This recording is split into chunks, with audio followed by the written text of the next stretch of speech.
There are certain patterns that people do who succeed and certain patterns that people do who are frustrated or overwhelmed. And I want to share with you what those patterns are, because this is not about just giving you some little time planner, because that's not going to change your life, nor will a piece of software.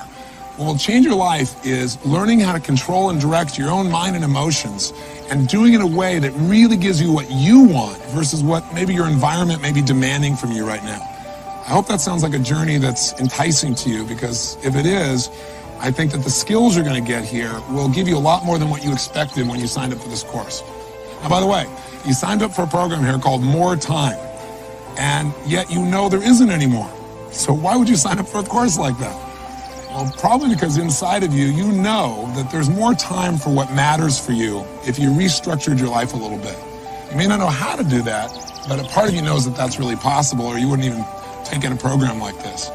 In fact, I got a really important question for you, and that is, what is time? I mean, think about it. What is it? What would you say if somebody said, what is time? Well, people have all kinds of interesting answers that day. Oh, it's a calendar. It's a measure of activity, some people say. But I would say to you that time is nothing but emotion. Time is a feeling. And we forget that. And that's why we get stressed. Because we don't think about our feelings. We create to-do lists. And we focus on activities. And very often we get all of our to-do lists done. We cross off all the activities, but we're still not fulfilled. And many times we've got a bunch of movement, but we really don't have any achievement, much less these good feelings that we're pursuing. I mean, think about it. Time, you've had experiences in your life where time flew, right? Where hours may have felt like minutes, especially if you're with somebody you love or you're doing something that really juiced you as a person, something you're really passionate about. So you and I got to get clear that if we're going to have more time, what we really have to have is more of the emotions we deserve, that we're going to have to learn how to direct and shape our own lives in a new way. And by the way, the promise that's been given to us throughout the years was that technology was going to give us more time, right? How's that work for you so far? I don't know about you, but I found that as my life became somewhat more successful, it actually became much more stressful. And with technology, instead of that freeing me, on some ways, and it's my own fault, that technology almost became the master of my life. I found myself limiting and living a life that felt limited by all these reactions I was having. And what I mean by that is work no longer was something I did at the office. Work was something that followed me on my belt with my beeper. It showed up in emails wherever I was in the world, and it showed up on my cellular telephone. And I was constantly reacting and then wondering why, gosh, I have all this activity and I have no time, and gosh, I'm not really feeling very happy even though I'm doing some good things. The reason is because there is one thing, and it's not technology, that'll change your life. And you know what's great about this one thing is it's one of the most powerful forces in your life. And the good news is this force, this power is something you've been using your whole life. And that is the power of focus. Just by changing what we focus on, we change literally what we feel. What you focus on to a great extent determines whether you're succeeding or whether you're failing in your business, in your career, with your children, in your intimate relationships as well. So focus really determines the quality of our lives. Whether or not you're fulfilled or whether or not you just feel stressed is really a matter of focus. And ultimately, your achievement level is clearly directed on where do you focus? Where do you put your energy, your emotion, your time? But the challenge is that most of us don't direct it consciously. In fact, a lot of us are incredibly stressed because we don't consciously direct our focus. Extraordinary people who produce extraordinary results have a different way of thinking. OPA is a different way of thinking. It models what it is I've learned from being around several million people, some famous, some not so famous, but maybe more profound in what they've done for the world and for themselves. I think, wow, in business and in life, the way you focus your mind will determine your success or failure. Now, here's the challenge. Most of us don't direct our focus because we're in reaction to environmental stimulus. What that means, in technical terms, made simple, is there's three things in our life that tends to grab our focus and make us react rather than really live our life on our own terms. What first gets your focus? Things that have the potential to give you pain. Things that you kind of worry about. Things that you are challenged by. Things that you think could be a real problem. That tends to get our focus, and we tend to call that worry. Worry is an achiever word for fear. We're fearful that something bad's going to happen, so we put a lot of attention into it. And sometimes it's at the expense of things that are much more important, like our family or our health. Sometimes we worry about things that'll never happen. And I think that what happens for most of us is fear gets our focus. And it's natural. It's our survival instinct to avoid pain. But we've got to break out of it if we want an extraordinary quality of life and think differently. And I'm going to show you some ways that you can do that for yourself. The second thing that tends to get our focus is things that can give us pleasure, especially immediate pleasure. Why? Well, think about it. We're stressed a lot of the time. We want to get out of that stress, so we look for something to make ourselves feel good, because that'll happen real quick. And very often we pick things that make us feel good for the moment, but don't really make our life better long term. Very often what you'll do to feel good is go clean off your desk, right? I used to do this all the time. I got all these projects to do. I don't know where to start. I'm overwhelmed. Oh, my desk is messed up. Let me just arrange everything here. Because you know what? I can complete all that and feel really good about myself. Because truthfully, self-esteem, and I hate that term because it's so overused, but a person's sense of identity, our sense of certainty about our lives, our sense of worth, is tied directly to our feeling that we control events, not events control us. When we feel like events are controlling us, our self-esteem drops, our level of stress increases. So what a lot of us do is try and get control of it by doing little things, or by doing something we're really good at. You know, let's say you spend a lot of time in your work and you don't spend much time with your kids because at work you feel like you're in control. And gosh, kids are a challenging thing. They're so different, they're so unique. You think you get all handled and they surprise you with something new, right? So very often we try to focus on those things we feel good about. Sometimes it's at the expense of the overall value of our life, and again, we're reacting still.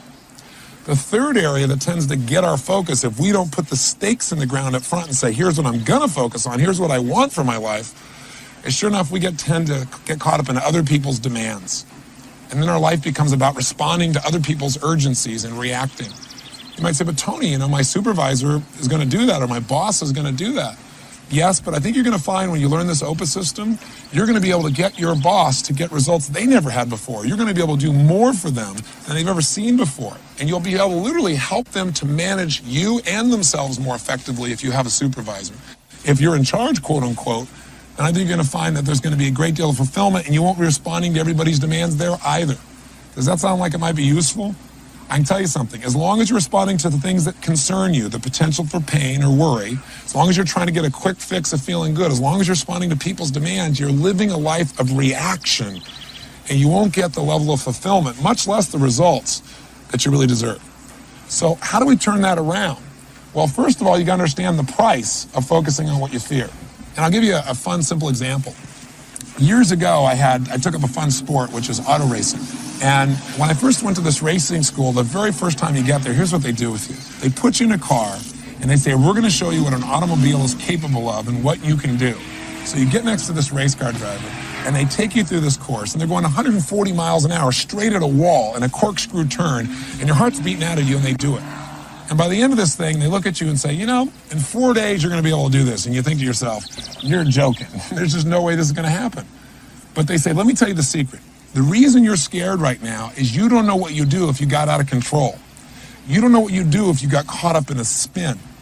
And I said, so before you ever learn to drive, the most important skill that you got to develop is learning how to come out of a spin quickly.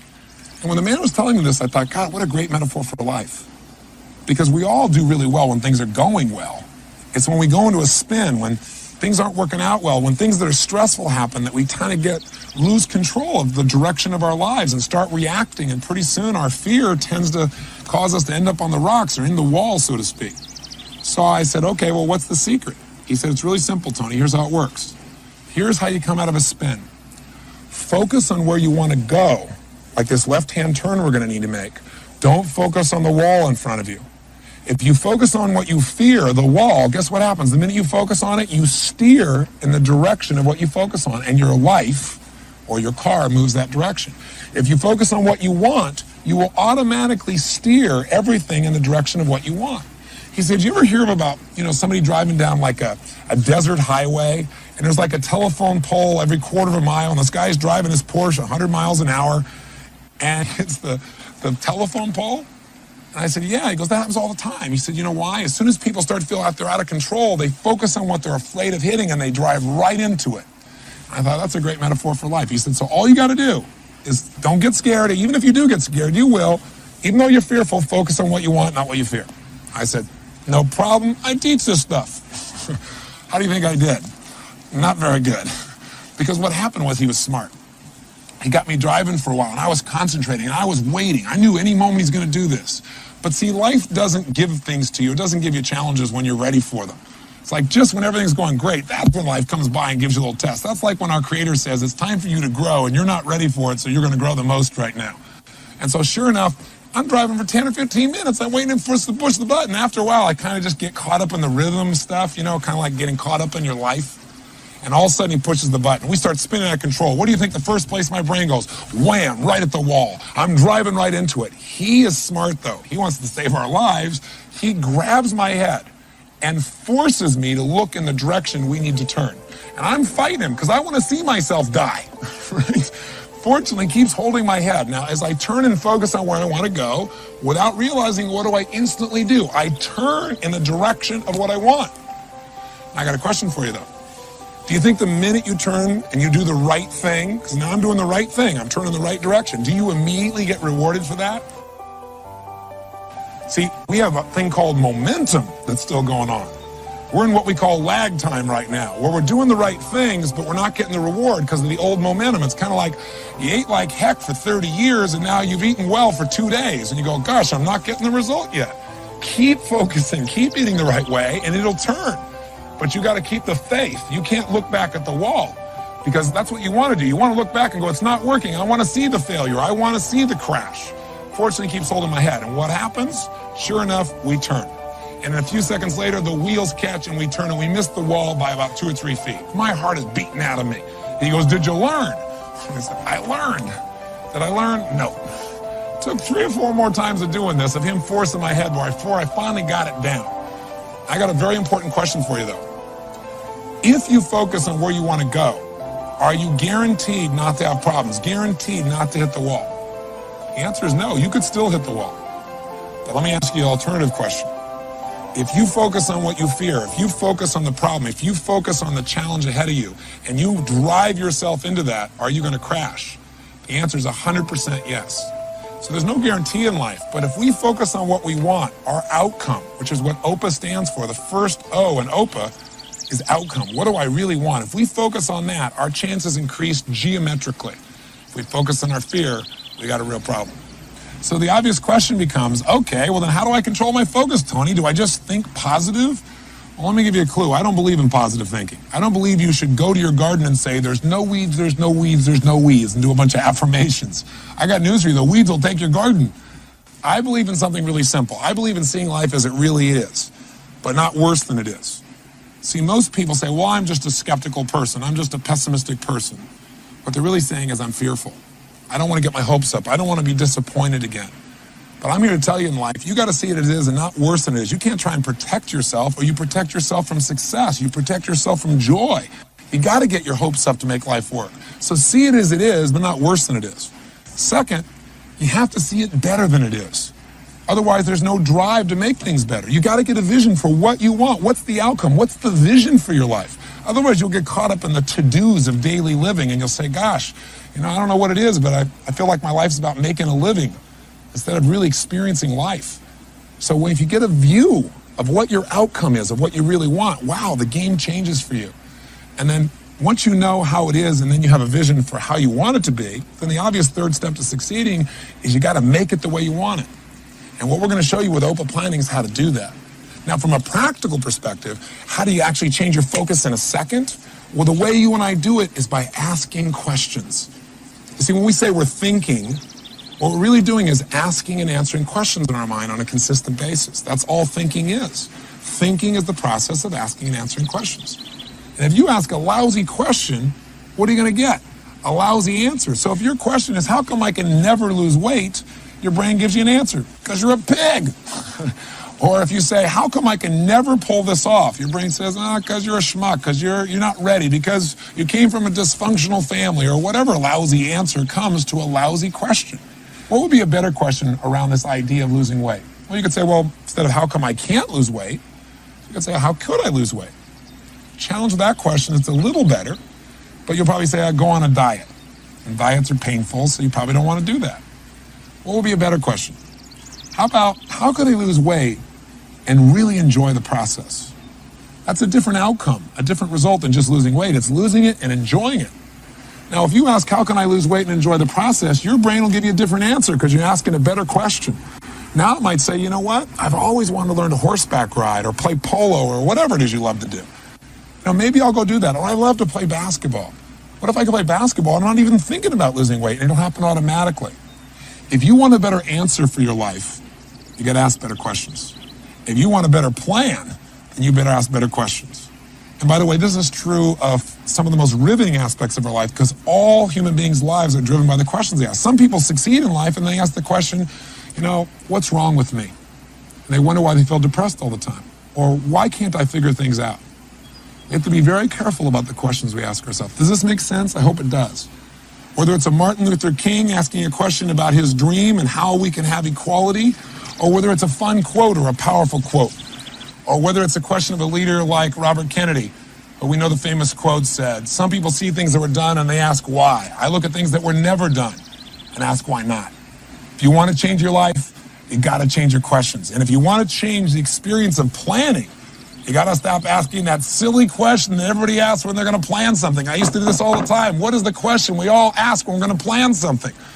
What do I need to do? That is the wrong question. So why is that a lousy question? Why do we not want to start out when we're trying to plan our day or a week or a month or a life by saying, what do I need to do? Because you don't know the answer of what you need to do until you decide what it is you want. What is it you're looking for in your life? If you think about it, we've seen all these new time management systems come out, and I've used them all, and they all added some value to my life.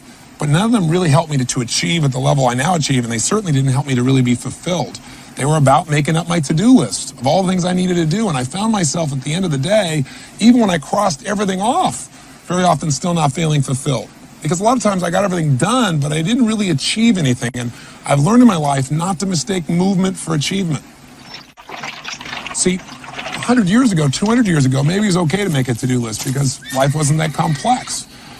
The thing today is you're the mom, you're the dad, you're the husband, you're the wife, you're the lover, you're the community activist, you're the top peak performance athlete, you're the marketing manager for the company, you're part of the coach of the Little League team. And what you need to do depends on, are you being a mom right now, or are you being a business person? Are you being a lover? Are you being a best friend? Are you being a daughter? Who are you being? And we can't just try and manage all these roles also of our lives and expect we're going to have a life that's fulfilling when there's so much going on. We need a simple system that will help us, before we try to design a plan for our time, to really design a plan for our life. And that's what you're going to do starting today. And it's not perfect, and it isn't something that's rigid. It gives you all kinds of flexibility. But it allows you to decide, hey, these are the areas of my life I'm really going to focus on. I'm going to make sure I put a certain amount of my time and focus right here in my family, right here in my physical body, so I have the energy I want, right here in my emotional well-being, right here as being a marketing manager, right here in my business, and empowering the people that I work with so that we have a great environment, that we don't just get results, but we have fun. So we're going to show you a system for how to do that. And once you have the plan for your life, then your planning will not start with that silly question of what do I need to do? That's a lousy question. You're going to ask a different question. You're going to ask 3 of them, and in a very specific order. And I'll just tell you up front, it's really simple. The OPA word stands for the 3 questions. Before I tell you the 3 questions, let me tell you what anyone who succeeds knows. You find anyone who's successful in any area of your life, business, finance, emotion, they're happy, they're fulfilled. Here's what they know. Number 1, they know what they really want. Most people don't know what they really want. They don't know what we call their outcome, their result. And when you don't know what your outcome is, when you don't know what you really want, life can be really frustrating. Life becomes a bunch of things you have to do. And it doesn't give you any juice. You don't have a clear direction for your life. And without a clear direction, very often you end up on the rocks of life. You just don't have the guidance. You don't have that sense of that my life has some kind of meaning. The second thing that people who succeed know is not only what they want, but why they want it. Because the reasons are what drive us as human beings. That sense of purpose, that's where the emotion is. That's where the juice is. Not just getting a target, but knowing why we want that target. That's what will get you to have the energy to actually follow through. And then the third question they know is, what do I need to do to make that happen? And people that know what they really want and know why they want it can usually figure out how to make it happen because they got enough drive and enough clarity about what they want. So OPA stands for those 3 questions in a very specific way. Let me tell you what OPA gives you: freedom. Because what happens in life is most of us think our to-do list has to get done. Many times you don't have to do your whole to-do list. Most of us know that 20% of what you do gives you 80% of your results in life, doesn't it? And so what we're going to show you how to do is to have more flexibility, have a lot more choices, and get more results with more fulfillment by taking you through these 3 questions. And I want to point something out. OPA's not a time planner. Again, it isn't a book. If you open this book, you go, oh, it's got a calendar and it's got an A through Z, and so do all these other programs. Or here's a nice piece of software. That's not OPA. OPA is a simple system of thinking that will change your focus, which will immediately change how you feel. It'll change the direction you're heading. It'll turn you in a different direction, and it'll get you a different set of results. Not only is it a simple system of thinking that changes direction and results, but it'll also make you feel fulfilled. Because think of it, the only difference between work and play is your purpose. A lot of people, when they're playing, do things that are really actually hard work. But they don't call it hard work because they say it's fun, because they decided, I want to do this. This is a cool thing. This is competitive, or this is creative, or this is strong. And everyone I know who succeeds, their work has become play for them. They have really found a way to enjoy what they do because they found an empowering purpose. Activity without purpose is the drain to your life. It's a drain to fulfillment. It's a drain to achievement. So we're going to get these little simple questions, and we're going to show you how to use them in a practical way. This book will guide you to get greater results and greater fulfillment. That's the whole process of what OPA is really about. Part of what OPA is going to do is you're going to put the stakes in the ground and say, these are the most important things in my life, and I'm going to focus on them daily. And you're going to start noticing things that will bring you closer to what it is you really want. If you focus on a to-do list, guess what you get? More to-do lists, more lack of fulfillment, more things to have to do. I don't want your life to be about being a human doing. I want it to be about a human being where you experience what you really deserve and what you really want. This is a chance to really get fulfilled, to change the emotions. I mean, would you like to feel more joy on a daily basis, more passion, more excitement, a greater sense of confidence and certainty? That comes from knowing that you're in control of the events, not the events are in control of you. I want you to have a system that is your system, your life management system. That's what OPA really is. So I want to invite you to join me now. Come on this journey. Decide right now you're going to do whatever it takes to master this. Because I can tell you that in my own life, I feel so many great privileges. And I'm sure some of it must be luck. There's luck in anything. But a huge part of it, I can tell you honestly, has been focus. I focused on what I knew was most important in my life, and I've created what I want for my life, which may be different for you. But I want you to have what you want to have, not what the environment is demanding from you, not what your next email is requesting, but what your heart and soul deserves and desires. So to do that, let's start with an OPA. So get started. You know the outcome. The outcome's really simple. Right now, you got to decide, am I committed to mastering a system for managing all my life, so my personal life and my professional life work together, so nothing has to suffer. And I believe it's not only possible, I'm committed to that result. The next question is why? Why are you going to become not just good at this, but outstanding? What's your reason? That's what I'm going to ask you to do right now. And I want to thank you for letting me dump so much on you in this short period of time here. I'm looking forward to hopefully meeting you someday soon. But for right now, let's get focused and let's get this life management system called OPA in your life now and begin the journey towards a life of incredible results and extraordinary fulfillment. You know, we're living in a time in which stress seems to be almost epidemic, especially for achievers. Everybody talks about being stressed, especially those people who are really trying to do something meaningful, really accomplish something. And I want to make sure that your drive for success or to make a difference really leads to the joy and the fulfillment and the excitement and the passion and the pride that you're really looking for. In order to do that, whether or not you're feeling fulfilled or whether you're feeling frustrated, to a great extent has to do with where do you spend your time? What zone, what dimension of mind, emotion, and focus do you spend your time in? For example, do you spend a lot of your time really looking for distraction, looking for a way to escape the stresses that are already there in your life? Or do you spend more of your time getting seduced by things that really aren't important, but they appear to be urgent, and you kind of delude yourself in saying, well, I got to do this right now, when really, truly, you don't have to do it right now, but you add that additional stress? Or do you spend your time in drama, where you're doing things that really are important and they're really urgent? You got all these deadlines that have to be met right now. Maybe some of the deadlines that are stressing you out now because things weren't handled earlier on. Or have you managed to spend the majority of your time in your life in what I call the zone of fulfillment? That dimension where you're doing things that are really important, but not really urgent. And as a result, you tend to be at your best because you've taken away the stress. Take a look at what I call time targets. Let's start on the outside as this assembles now. The outside circle here is really where most people spend their time. It's in escape. In fact, it's doing things that are not urgent and they're not important. I call this the dimension of distraction. Or for short, you could just call it the escape dimension. This is what happens for most people. They have all these goals and desires. They don't know how to manage them all. So they look to escape. How? Drink some alcohol. Go hang out. Go watch television. Do something that for the moment is escape. Now, is that all bad and all wrong? The answer is no.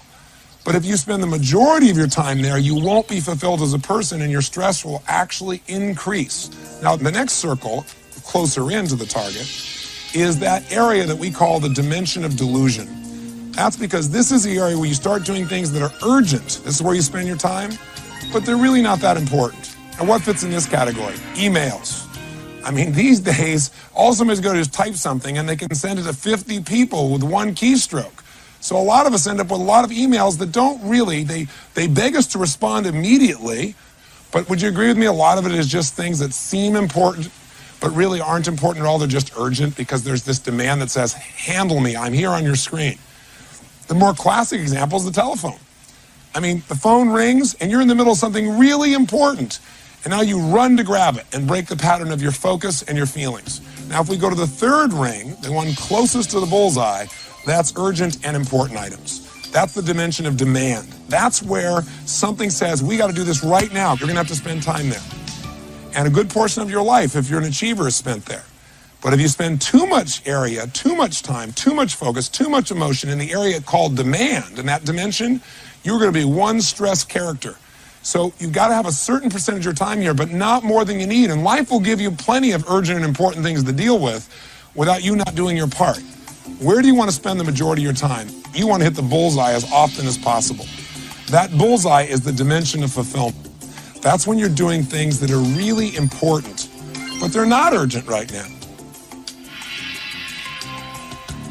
Now, what fits in that category? Your health.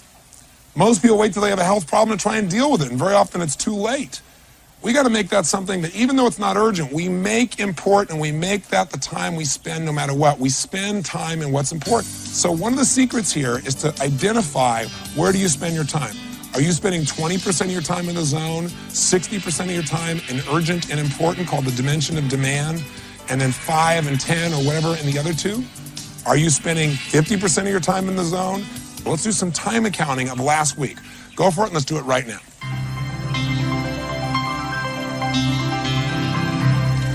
So what did you discover? Where are you spending your time?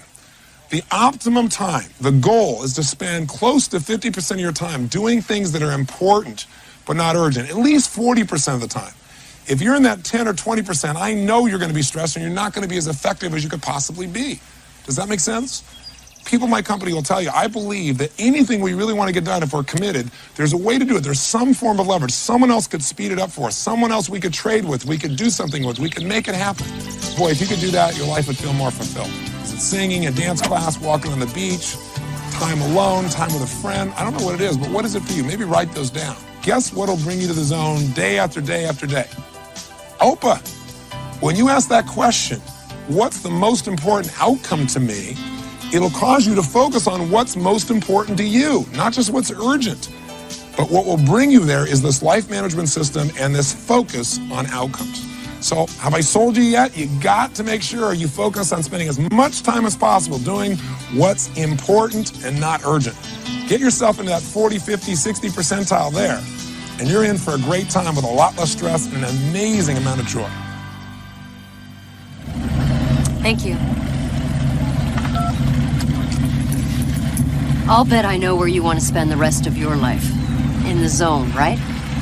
Well, for me, this is the zone. What is it for you? Now let's go back to Tony in Fiji, and he's going to show you, just as he's showing me, how to create the life plan that will place you in the zone. Shall I proceed?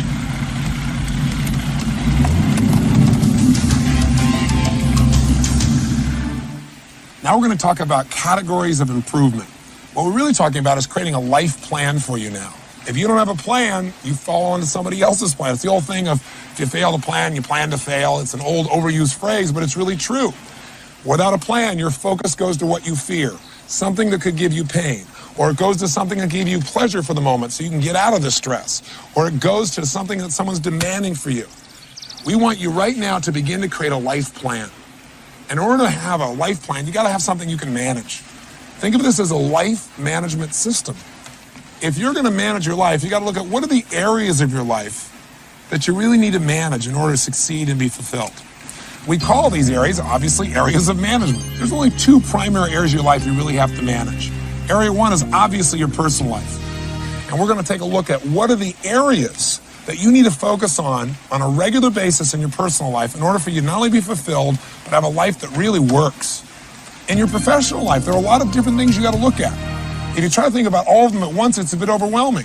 But virtually everything you do in your business life or career can fit into 4, 5, 6, or a dozen categories. Think of it as areas you're going to focus on. And the reason we call them categories is we don't want to just focus on them. These are areas that we want to continuously focus on and do things to improve them.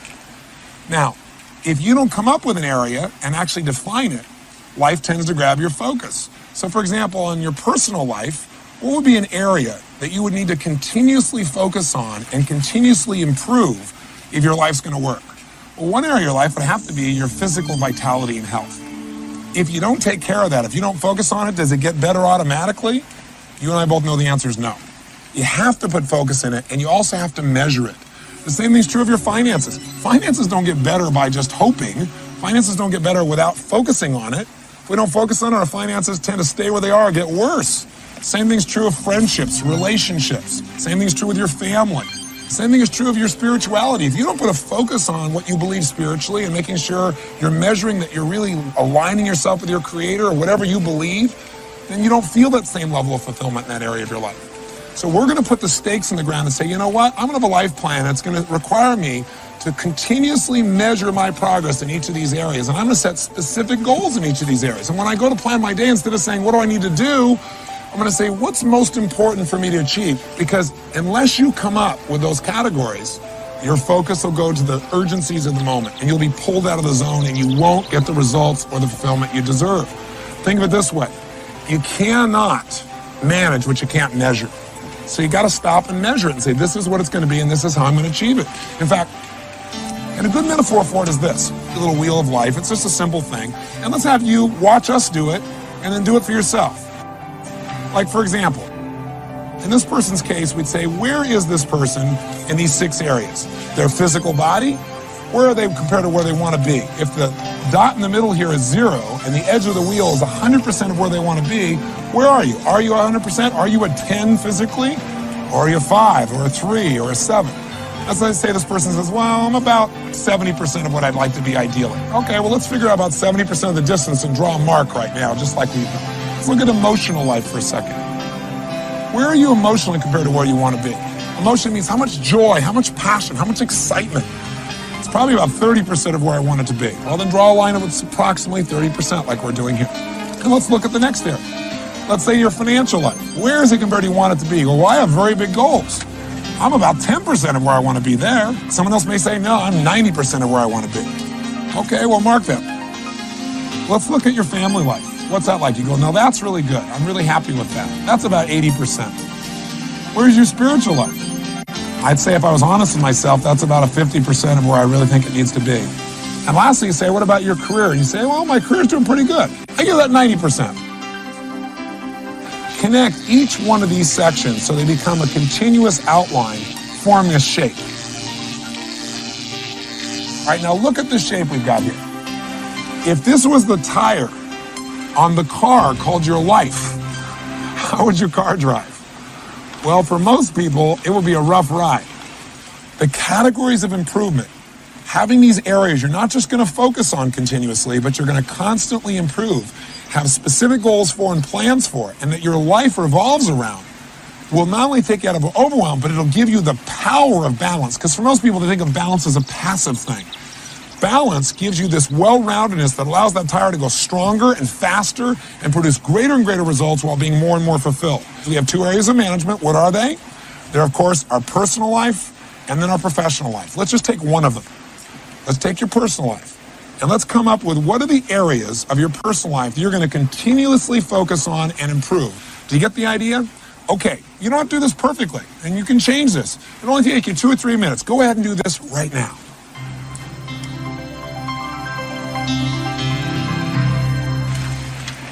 Now, that was pretty easy, wasn't it?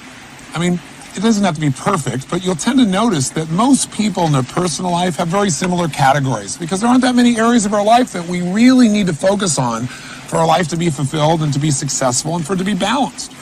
Our professional lives tend to vary a little bit more because it depends on your profession. So now we're going to make that set of categories. You know, making sure I constantly improve my skills as a manager or as a salesperson or a marketer or as an accountant or as a lawyer or as a doctor. This is an area I got to constantly improve to be happy, to be fulfilled, to be successful. That's an area I got to constantly focus on. I can't just improve it once in a while. I've got to think about it and measure my improvement so I continue to have a competitive advantage and so that I feel good about my life. We want to keep that tire of your life round and strong so like a snowball, it not only moves smoothly and rapidly, but it gets bigger and bigger. So let's decide what you're going to focus on in your professional life, what you're going to constantly improve. So this part of your life is as fulfilling as your personal life as well. So let's get started. Why don't you go ahead and start right now?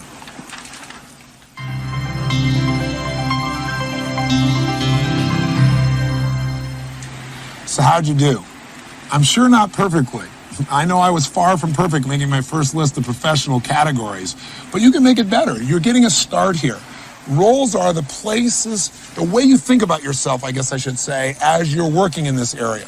So for example, if you go, I got to work on my finances, it's different than you say, you know, I need to work on being my financial genius today. Because when you're feeling a financial genius, it makes you smile. It puts you in a different place. In these areas of your life, these categories of improvement, let's juice them up. Let's say the area of your physical body, maybe we'll put a word or two there like world-class fitness, and then we want to create 2 or 3 roles, or maybe more. Who are you? You're an athlete. You're maybe an Adonis, right? Something humorous, something that'll juice you up, something that'll make you smile, something that'll say, wow, when I think about that, I want to go there. I want to spend time in that particular area of my life. I'm a pilot, for example. Saying I'm a pilot is interesting, but when I go, you know, I'm a licensed source of passion. That makes me laugh. That makes me smile. That allows me to share that feeling with other people in a different way. Let me give you some specific examples of how this could affect you. I had a woman who came to one of my seminars here for more time, and she was really frustrated, really depressed. And she raised her hand and she goes, well, what if you got categories, but you don't want to make any categories because you hate your job? I said, well, you know, let's talk about that for a second. What's your job? She goes, well, I'm a school teacher. And the look on her face made you know that she wasn't too terribly thrilled about it. So I said, well, what do you associate to being a school teacher? What are your roles as a school teacher? Because when you have an idea of who you are, you come up with these beliefs about what you are. She goes, well, I'm a disciplinarian. She goes, I'm basically the enforcer of the state's will. I'm a babysitter because their parents never took care of these kids, and so I have to constantly discipline and babysit them. And she was rather harsh. I said, ma'am, I understand how you feel, but can I ask you a question? Why did you originally become a school teacher? You obviously wanted to be that at one time. She goes, well, I don't know. I thought I could make a difference. I said, what did you really want to be? What did being a school teacher mean to you back then? What was the role of that? And she said, I guess I wanted to be a developer of the human spirit. And you watched her whole face just all of a sudden change. I said, then why don't you just do that? Why don't you be a developer of the human spirit? And she said, well, I said, if you were a developer of the human spirit versus a teacher, what would the rules of the game be? Who would you be? What would you do? She goes, well, if I was a developer of the human spirit, I'd have to love every child in my class.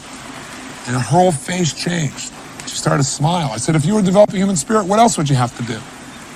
She goes, well, I'd have to make learning fun. I'd have to get to know the parents and not make them wrong and help them understand their own children and what's happening in their lives. And she went on and on and on. And I said, so how do you feel about your job? She goes, I got a career. It was that second of shift that happens when we change what something means. Words have power. They change our biochemistry. You ever had somebody call you a particular word and felt the change in your body? Words have power, the right words. They change what things mean to us. I'll give you one other quick example. A woman comes to one of our seminars, very frustrated, stressed out, hates her job. What does she do? I'm a stockbroker on Wall Street. Well, what do you do as a stockbroker? Well, you got to go cold call a bunch of people and trying to get them to give your money. And then you got to follow up all the time. And I just hate it. I said, okay, well, you can change the job. But before you do, you know what the problem with changing jobs is? You take you with you. You always think it's the company's the problem, and you go to a new